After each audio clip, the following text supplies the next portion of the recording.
Je vous invite à prendre votre Bible dans Exode chapitre 12. Vous avez reçu, je crois que c'était hier ou vendredi, le rappel qu'aujourd'hui, nous commémorons le repas du Seigneur. C'est le premier dimanche du mois, c'est notre habitude, mais je veux surtout éviter que ça devienne une habitude, juste une routine. Ah, on le fait 12 fois dans l'année, premier dimanche du mois, allez, voilà, on prend quelques minutes. Oui, c'est vrai, Jésus-Christ est mort pour nous, c'est très bien. Et puis ensuite, on part. Je veux surtout éviter cela. Et je suis convaincu que chacun d'entre nous, on a le désir d'éviter cela. Mais vous savez, c'est facile de tomber dans la routine. C'est confortable, on sait à quoi s'attendre. Voilà, ça avance bien, pas de souci. Si ça marche bien, on ne change rien. C'est parfait. Alors, je n'annonce rien de changé. Il n'y a aucun changement que j'annonce. Donc, n'anticipez pas cela. Mais tout simplement, je veux voir avec vous pendant quelques minutes ce matin la racine, l'historique de la Pâque, parce que c'est lors de la Pâque que Jésus va mettre en place cette commémoration, ce rappel de son grand sacrifice. Et comme Jésus est l'agneau de Dieu, l'agneau, comme Jean-Baptiste va l'appeler, l'agneau de Dieu immolé avant la fondation du monde, l'agneau de Dieu qui ôte les péchés du monde.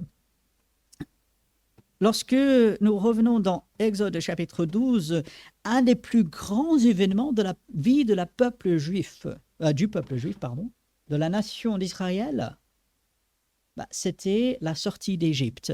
Et à la clé, il y avait la Pâque. Petit rappel, Pâque veut dire passer par-dessus.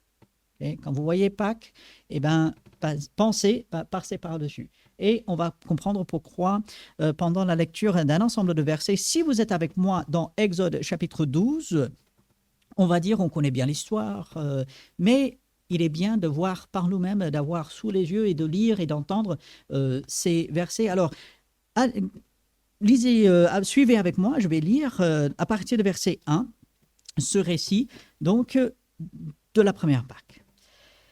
L'Éternel dit à Moïse et à Aaron dans le pays d'Égypte, « Ce mois-ci sera pour vous le premier des mois. Il sera pour vous le premier des mois de l'année. Parlez à toute l'assemblée d'Israël et dites, le 10e jour de ce mois, on prendra un agneau pour chaque famille, un agneau pour chaque maison. Si la maison est trop peu nombreuse pour un agneau, on le prendra avec son plus proche voisin. Selon le nombre des personnes, vous compterez pour cet agneau d'après ce que chacun peut manger. Ce sera un agneau sans défaut, mâle, âgé d'1 an. Vous pourrez prendre un agneau ou un chevreau. Vous le garderez jusqu'au 14e jour de ce mois et toute l'assemblée d'Israël immolera entre les 2 soirs. On prendra de son sang et on en mettra sur les 2 poteaux et sur le linteau de la porte des maisons où on le mangera. Cette même nuit, on en mangera la chair, rôtie au feu. On la mangera avec des pains sans levain et des herbes amères. Vous ne le mangerez point à demi-cuit et bouilli dans l'eau, mais il sera rôti au feu avec la tête, les jambes et l'intérieur. Vous n'en laisserez rien jusqu'au matin, et s'il en reste quelque chose le matin, vous le brûlerez au feu. Quand vous le mangerez, vous aurez vos reins sains, vos souliers aux pieds et votre bâton à la main, et vous le mangerez à la hâte. C'est la Pâque de l'Éternel.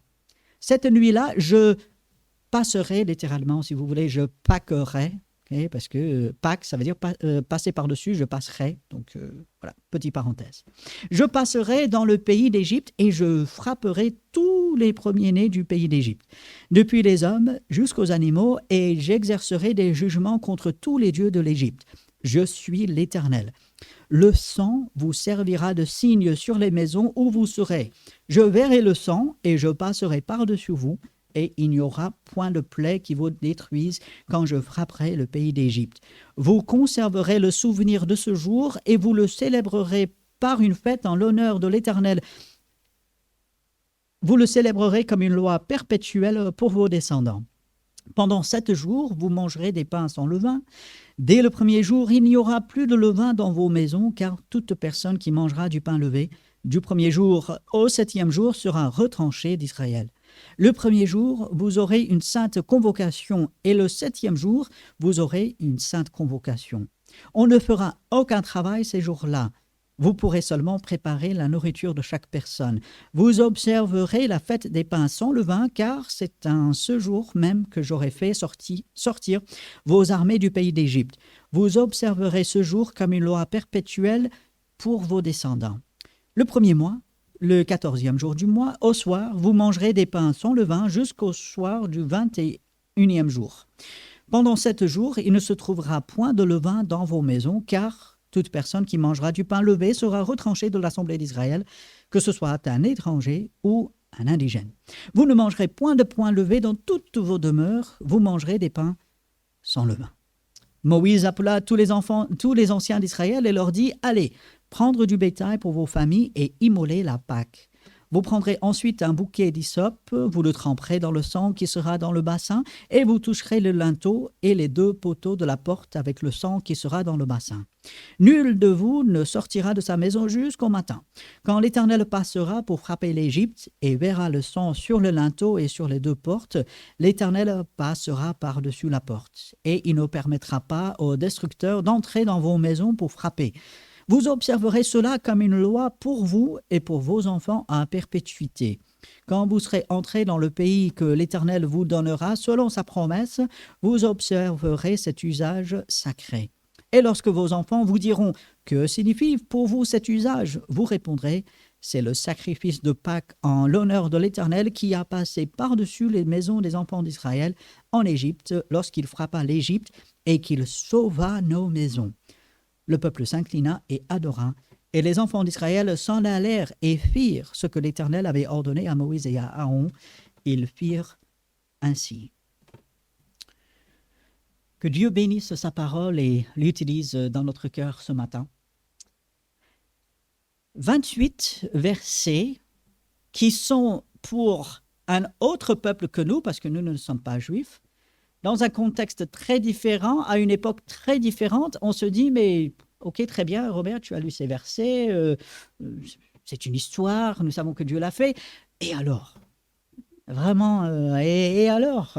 Alors, je vous rappelle surtout que Paul, il va dire aux Corinthiens, tout ce qui a été écrit en avance l'a été pour notre instruction. Donc, tout ce que Dieu a fait écrire dans l'Ancien Testament doit nous servir d'enseignement. Et j'aimerais relever juste quelques points auxquels nous pouvons nous accrocher en tant qu'enfants de Dieu non-juifs aujourd'hui. Alors, la première chose, c'est que la Pâques et aussi le repas du Seigneur que nous allons commémorer tout à l'heure doivent nous rappeler la délivrance. Je vais le dire, je sais ce que cela vous rappellera. Nous sommes libérés, délivrés. Okay? Ne pensez pas au dessin animé La Reine des Neiges, mais pensez à la délivrance de Dieu. Dieu, il met en place la Pâque. Bien sûr, c'est un événement à un moment donné. Cet ange destructeur est venu et a réellement frappé de mort tous les premiers-nés et des hommes et des animaux. Mais la Pâque devait rappeler la délivrance, parce que c'est par cela que l'Égypte va chasser le peuple d'Israël. Et après plus de 400 ans, Israël sera délivré, va pouvoir partir, va pouvoir servir Dieu comme Dieu le demande, va pouvoir aller dans la terre promise, va pouvoir bénéficier de toutes les promesses de Dieu. Et ainsi, lorsque nous pensons à la Pâque, nous pensons à la résurrection de Jésus. Amen. Et ça, à la fin du mois, on mettra l'accent là-dessus. Gloire à Dieu. Chaque dimanche, on devrait penser à la résurrection de Jésus. Et cela doit nous emmener à penser à la délivrance. Pourquoi ? Parce que comme Paul va l'expliquer dans l'Épître aux Romains, avant d'être sauvés, avant d'être enfants de Dieu, nous étions esclaves du péché. Nous étions enchaînés par le péché, par la nature pécheresse que nous avons en nous. que nous avions en nous, par aussi les péchés que nous faisions. Nous étions esclaves. Et tout comme Israël ne pouvait pas, par ses propres forces, sortir d'Égypte et être libéré, délivré, eh bien, nous non plus, nous le savons, nous ne pouvions pas non plus. Il a fallu quelque chose de dramatique, un miracle, pour nous délivrer. Et lorsque nous pensons au repas du Seigneur, nous devons penser aux souffrances de Christ parce qu'il est mort sur la croix. C'était terrible. Nous ne pouvons, je pense, même pas imaginer les souffrances par lesquelles il est passé, pour vous, pour moi. Et lorsque nous pensons à cela, on pense à ces souffrances, on est dans la reconnaissance, on est dans l'adoration devant quelqu'un qui donnerait sa vie d'une telle façon. Mais aussi, on doit se souvenir, je suis délivré. Aujourd'hui, je vis comme un enfant de Dieu, libre, parce que Dieu m'a délivré des chaînes du péché. Si toutefois je suis enfant de Dieu. Et lorsque nous pensons à la Pâque, lorsque nous pensons au repas du Seigneur, Jésus avec ses disciples, comme nous le voyons dans les évangiles, ils vont célébrer la Pâque. Alors c'est quand même quelque chose d'extraordinaire. Entre la mise en place de cette commémoration de la Pâque en Exode 12 et l'époque de Jésus, il va s'écouler environ 1400 ans. 1400 ans. Il y a des choses qu'on n'arrive pas à faire même d'une année à l'autre. Mais 1400 ans plus tard, le peuple d'Israël célébrait encore la Pâque. Bon, pour beaucoup, c'était juste la tradition, c'était juste on fait une fois par an parce qu'il le faut. Mais ils obéissaient quand même à ce commandement de rappeler la Pâque.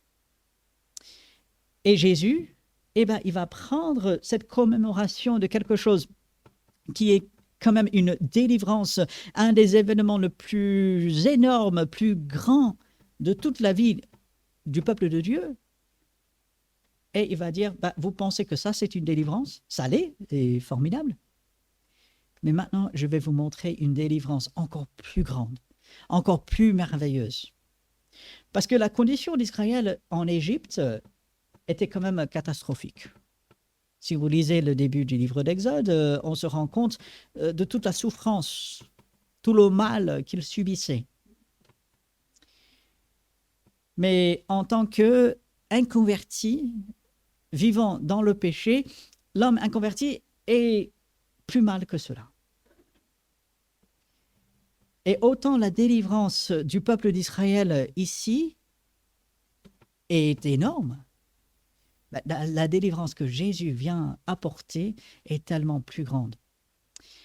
Et lorsque nous réfléchissons à cela, l'enfant de Dieu qui est libéré, qui vit aujourd'hui dans la liberté en Jésus-Christ, qui n'est plus sous le pouvoir, l'emprise du péché, qui peut vivre pour Dieu, l'enfant de Dieu qui se rappelle de cela a toutes les raisons au monde pour remercier Dieu. Parfois, et ça m'arrive, je vous l'avoue, soyons honnêtes entre nous, je me pose la question, mais pourquoi louer Dieu? Quelles sont les raisons? Tout va mal, rien ne va, rien n'avance, rien ne change. Pourquoi louer Dieu? Ça vous est arrivé? Et à ce moment-là, de se dire, je suis enfant de Dieu. Et à ce moment-là, même si tout semble noir, même si moi, je ne peux pas voir les changements tout de suite, même si moi, je ne peux pas voir le beau, je suis enfant de Dieu. Jésus est mort sur la croix à ma place. Et ainsi, j'ai toutes les raisons au monde pour louer et remercier Dieu. Reconnaissons que par moments, c'est difficile. Par moments, on est découragé. On se dit, mais c'est trop dur. Nous sommes libérés. Jésus, par son sang précieux, nous a lavés, nous a sauvés si nous sommes son enfant. Et quelque chose qui est extraordinaire, c'est que dans l'Exode, Dieu met en place cette commémoration. Il fallait que le peuple fasse un certain nombre de choses, notamment avec le sang de cet agneau, donc sur les portes. Alors certaines personnes ont essayé de trouver vraiment une signification sur les côtés, au-dessus, ont essayé de représenter une croix. Moi, je suis convaincu qu'il ne faut pas pousser l'image trop loin. Et donc, bon, on peut, et nous savons par la suite qu'il y a la croix sur laquelle Jésus sera cloué et tout, mais bon, il ne faut pas pousser cette image trop loin. Donc, mais ils mettent le sang autour, donc à l'extérieur. Ils vont manger certaines choses d'une manière très particulière. On ne prendra pas le temps ce matin de détailler tout cela. Et puis, c'est quelque chose qui devait être refait tous les ans. Chaque année, ils devaient refaire. Chaque année, on se souvient. Chaque année. Et chaque année, un agneau pour chaque famille était tué. Son sang répandu. Et chaque année, il fallait faire cela. Et nous voyons avec la venue de Jésus-Christ, tout change.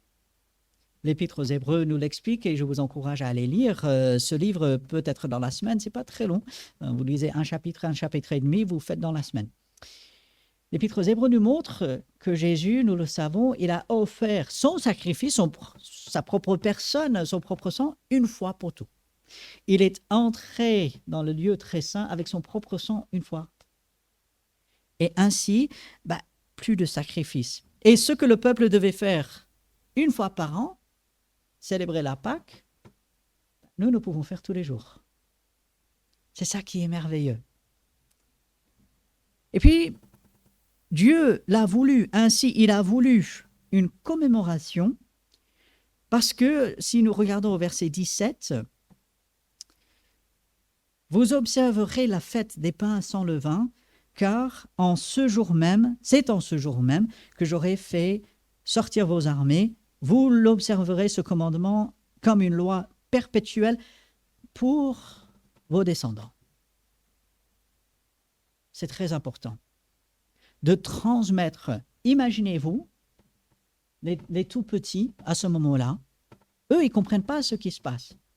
Mais quelques années plus tard, quand ils voient les parents tuer l'agneau, quand ils voient qu'on va manger certaines choses, qu'on va faire d'une certaine façon, tiens, mais pourquoi on fait comme ça? Mais pourquoi on met à part un jour? Pourquoi on prend toute une semaine? Parce qu'il y avait aussi la fête des pains sans levain. Pourquoi on fait ça? Vous savez, les enfants, c'est toujours pourquoi. Pourquoi? Parce que, tais-toi et c'est bon. Non. Mais pourquoi? Parce que papa l'a dit. Non. Pourquoi? Parce que Dieu l'a dit. Et Dieu ne voulait pas que son peuple oublie. Et ces petits, imaginons, ils sont tout petits, ils ne comprennent pas ce qui se passe. On va partir de nuit, on va partir de la maison, maintenant on va aller habiter dans le désert. Les tout petits, ils ne comprennent pas. Quand ils grandissent, mais avant on était en Égypte, moi j'ai entendu, et maintenant on est ici, pourquoi? Maintenant on peut expliquer. Puis le peuple va tourner pendant 40 ans dans le désert. Il y a des enfants qui sont nés, il y a une nouvelle génération. Eux, ils n'étaient pas en Égypte. Ils n'ont pas entendu la voix de Dieu. Ils n'ont pas vu les choses se mettre en place au début. Et donc, il faut leur enseigner. Il faut transmettre. Et lorsque nous pensons au repas du Seigneur, c'est un rappel pour nous, parce qu'on aurait tendance à oublier, mais c'est aussi une façon de transmettre, de dire « je suis sauvé et Jésus-Christ est mon sauveur » et de rappeler à quel prix nous avons été rachetés et de le dire aux autres, si vous n'êtes pas sauvés, c'est aujourd'hui le jour du salut. Et si nous faisons de cette façon, c'est parce que Dieu l'a mis en place. Vous le ferez pour vos descendants. De transmettre ceci est quelque chose d'extrêmement important. Puis je veux retourner au début du chapitre 12, parce qu'il y a un élément qu'on a tendance peut-être à ignorer un peu, à ne pas voir à sa juste valeur. Au verset 2, Dieu va dire à Moïse et à Aaron, ce mois-ci sera pour vous le premier des mois. C'était à partir du moment de la sortie d'Égypte que Israël devait compter le début d'une nouvelle année. Le premier mois. Et ça montre bien qu'avec le Seigneur, on a un nouveau départ. Le peuple d'Israël avait tout son passé en Égypte. Plusieurs générations. Depuis que Jacob et toute sa famille sont arrivés en Égypte, il s'était écoulé plus de 400 ans. Il y a eu plusieurs générations. Ils sont tombés dans la routine. Maintenant, ça semblait comme ça allait toujours être comme cela. Mais avec le Seigneur, lorsque Dieu intervient, lorsqu'il sauve, lorsqu'il délivre, lorsqu'il libère, il y a un nouveau départ. Le premier mois. On commence une nouvelle année. Nous savons, pour nous, c'est le 1er janvier. Mais là, pour le peuple d'Israël, c'était presque au printemps. Leur année commençait. Pourquoi? Parce que c'était à ce moment-là que Dieu était intervenu. Et c'est extrêmement important de se rappeler qu'avec Dieu, on a un nouveau départ. Certes, chacun de nous a son passé, plus ou moins lourd. Parfois, ce n'est pas trop lourd. Parfois, c'est très lourd. Des choses par lesquelles nous sommes passés, des choses qui nous sont arrivées. Pour certaines personnes, des choses qu'elles ont faites. Vous savez, il y a ces témoignages de personnes avant de connaître le Seigneur. Ils ont fait des crimes, mais c'est horrible par moments. Il y a des gens qui ont tué. Il y a des gens qui ont fait le mal, mais pas possible. Mais avec le Seigneur, il y a un nouveau départ. Il peut avoir le premier mois de l'année. Et on va dire, mais Dieu, il a sauvé telle ou telle personne. Non, mais regarde ce qu'il a fait. Dieu a sauvé là. Non, mais ce n'est pas possible. Ce mois-ci sera pour vous le premier des mois. Un nouveau départ. Et même si moi, je n'ai pas un passé lourd, même si moi, je n'ai pas fait les pires choses, j'ai eu un premier mois de l'année. J'ai eu un nouveau départ avec le Seigneur parce que j'ai accepté Christ comme mon sauveur. Et chacun qui est sauvé a ce même témoignage. À un moment donné, on a eu un nouveau départ. Et c'est ça que nous annonçons. Le peuple d'Israël devait montrer leur différence avec tous les pays, avec toutes les nations autour. Les nations autour, ils avaient leur propre calendrier, ils avaient leur propre façon de faire. Le peuple d'Israël arrive et dit, voici pour nous le premier mois. Voici notre nouveau départ. Pourquoi? Parce que Dieu est intervenu. Et pour nous, aujourd'hui, en tant qu'enfants de Dieu, alors que nous réfléchissons sur le sacrifice de Jésus-Christ, son amour pour nous, les souffrances par lesquelles il est passé, notre vie avec lui de tous les jours, il faut remercier Dieu pour ce nouveau départ. Et il faut l'annoncer autour de nous. Pour se dire, moi je suis enfant de Dieu. C'est bien de dire qu'on est chrétien, mais honnêtement, je vous encourage à employer le langage de la Bible. La Bible nous appelle des enfants de Dieu. La Bible ne nous appelle pas chrétiens. Même si nous sommes chrétiens, nous sommes petits Christ, mais nous sommes des enfants de Dieu. Nous sommes des saints. Nous sommes des gens de la maison de Dieu. Ça, ce sont des termes bibliques. Et de pouvoir dire aux gens, j'ai eu un nouveau départ. De pouvoir témoigner même cette semaine à quelqu'un et de dire, j'ai eu un nouveau départ avec le Seigneur. Laissez-moi vous raconter comment. Ma vie avant, c'était comme ça. Mais maintenant, j'ai eu un nouveau départ. Ceci m'a interpellé. Ce premier mois, ce sera pour vous le premier des mois. Il sera pour vous le premier des mois de l'année. Dieu voulait faire comprendre à son peuple, tout a changé. Et maintenant, vous n'allez plus vivre comme vous avez vécu avant. Vous n'êtes plus esclave. Aujourd'hui, si on est enfant de Dieu, on n'est plus esclave de péché, on est esclave de Dieu. Et ça, c'est merveilleux. Il est le meilleur des maîtres. On est esclave de Dieu. On n'est plus lié au péché, on n'est plus dans l'esclavage, on n'est plus dans la servitude, on est dans la liberté que Dieu, lui, il apporte. Et régulièrement, nous pouvons nous en souvenir. Régulièrement, nous pouvons le dire. Combien de fois, si vous lisez le livre d'Exode et même les différentes lois que Dieu va mettre en place pour son peuple, Lévitique, Deutéronome, c'est pour montrer que son peuple était différent. Vous m'appartenez, dit Dieu, alors voici comment je veux que vous viviez. Et tout cela a commencé avec ce moment de la Pâque. Oui, un animal devait être tué. On devait prendre le repas tous ensemble. Beaucoup de choses qu'on pourrait dire par rapport à d'être ensemble. C'était pas chacun chez soi. Enfin, les familles étaient ensemble, mais voilà, c'était pas une personne là, une personne là. Non, c'était les gens ensemble. C'était au même moment. Donc, c'était vraiment quelque chose de collectif. Beaucoup de choses qu'on pourrait dire là-dessus.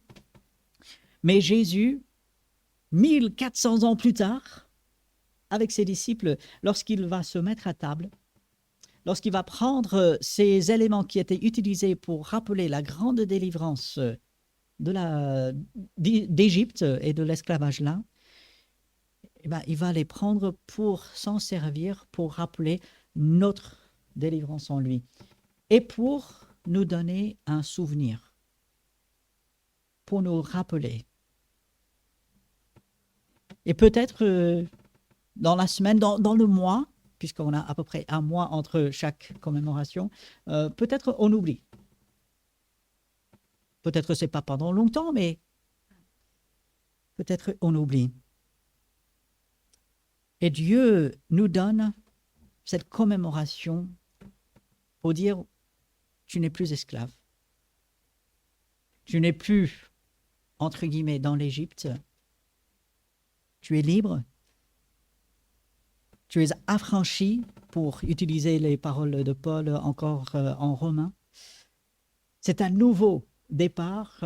Dieu prend soin de nous, Dieu est avec nous, et il faut transmettre cela à d'autres, notamment les gens de notre famille, mais même plus largement. Il faut en témoigner autour de nous. Et surtout, comme va dire Jésus à ses disciples, il faut le faire. Il faut faire cette commémoration. Et ainsi, nous allons prendre juste quelques instants sur la base de ces versets dans Exode où Dieu met en place ceci. Je vous encourage à relire ces versets, même cet après-midi, prenez du temps, relire ces versets. Mais sur la base de ces versets dans Exode, de prendre quelques instants déjà à remercier Dieu pour la délivrance, la liberté en Jésus-Christ. Et puis, demander à Dieu de nous montrer peut-être une ou deux choses que nous pouvons faire cette semaine dans notre vie qui montrent que nous sommes libérés, que nous sommes libres en Jésus-Christ. Alors, prenons quelques instants dans le silence devant Dieu. Demandons cela à Dieu, remercions-le et au bout de quelques instants, moi je prierai pour terminer cette partie. Seigneur, nous te remercions pour la délivrance que tu apportes, le salut à quiconque croit.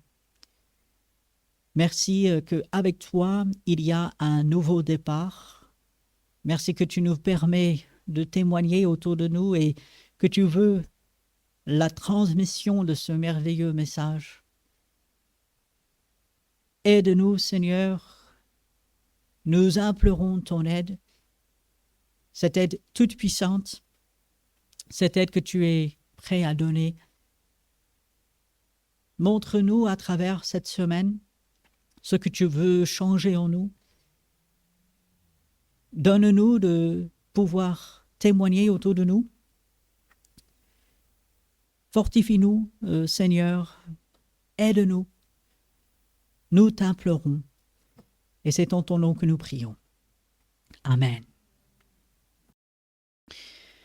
Je vous laisse avec le dernier verset de la deuxième épître aux Corinthiens, chapitre 13, verset 13. Que la grâce du Seigneur Jésus-Christ, l'amour de Dieu et la communion du Saint-Esprit soient avec vous tous.